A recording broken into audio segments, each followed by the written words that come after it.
So as our previous announcement, আমরা বলেছিলাম যে আমরা চ্যানেলে টেকনিক্যাল অ্যানালাইসিসের ফুল একটা বেসিক কোর্স লঞ্চ করব।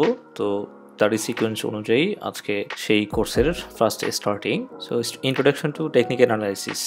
চলুন টেকনিক্যাল অ্যানালাইসিসটা কি ফার্স্টে আমরা সেই জিনিসটা জেনে নিই। So according to definition, technical analysis হচ্ছে যে এমন একটা মেথড বা প্রসেস যার মাধ্যমে আমরা প্রাইসের নেক্সট মুভমেন্টটা সম্পর্কে জানতে পারবো using various technical tools and indicators. ঠিক আছে, অর্থাৎ বিভিন্ন টেকনিক্যাল টুলস এবং ইন্ডিকেটরস ব্যবহার করে যে মেথড বা প্রসেসের মাধ্যমে আমরা মার্কেটের নেক্সট প্রাইস মুভমেন্ট সম্পর্কে জানতে পারবো সেটাই হচ্ছে টেকনিক্যাল অ্যানালাইসিস। ঠিক আছে, সো টেকনিক্যাল অ্যানালাইসিসটা আমরা কোথায় করব?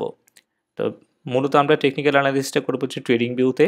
ট্রেডিং ভিউতে সাধারণত প্রফেশনাল ট্রেডার্স যারা ওরা টেকনিক্যাল অ্যানালাইসিস করে থাকেন, বিকজ অফ এখানে সকল ধরনের ইন্ডিকেটরস এবং অন্যান্য বিভিন্ন সুযোগ সুবিধা আছে, যার কারণে অ্যানালাইজ করার জন্য ট্রেডিং ভিউটা খুবই জনপ্রিয়। ট্রেডিং ভিউর আরেকটা ফ্যাসিলিটিস হচ্ছে গিয়ে যে ট্রেডিং ভিউতে আপনি ওয়ার্ল্ডের যত ধরনের ট্রেডিং প্ল্যাটফর্ম আছে, অনলাইন ট্রেডিং প্ল্যাটফর্ম আছে, সব ধরনের ট্রেডিং প্ল্যাটফর্মের চার্ট ট্রেডিং ভিউতে পেয়ে যাবেন। ঠিক আছে, সো ট্রেডিং ভিউর অ্যাড্রেসটা নিচে মেনশন করা আছে। ঠিক আছে, সো এই হচ্ছে ট্রেডিং ভিউর ইন্ট্রোডাকশন। এবং ট্রেডিং ভিউটা কীভাবে ইউজ করবেন সেটার উপরে আমাদের চ্যানেলে দুইটা আলাদা করে ভিডিও দেওয়া আছে মোবাইলে এবং ওয়েবসাইটে ব্যবহারের জন্য, প্লাস ডেসক্রিপশন বক্সেও লিঙ্কগুলো দেওয়া থাকবে। সো যারা ট্রেডিং ভিউ সম্পর্কে জানেন না, চাইলে সেখান থেকে দুইটা ভিডিও আলাদাভাবে দেখে আসতে পারেন।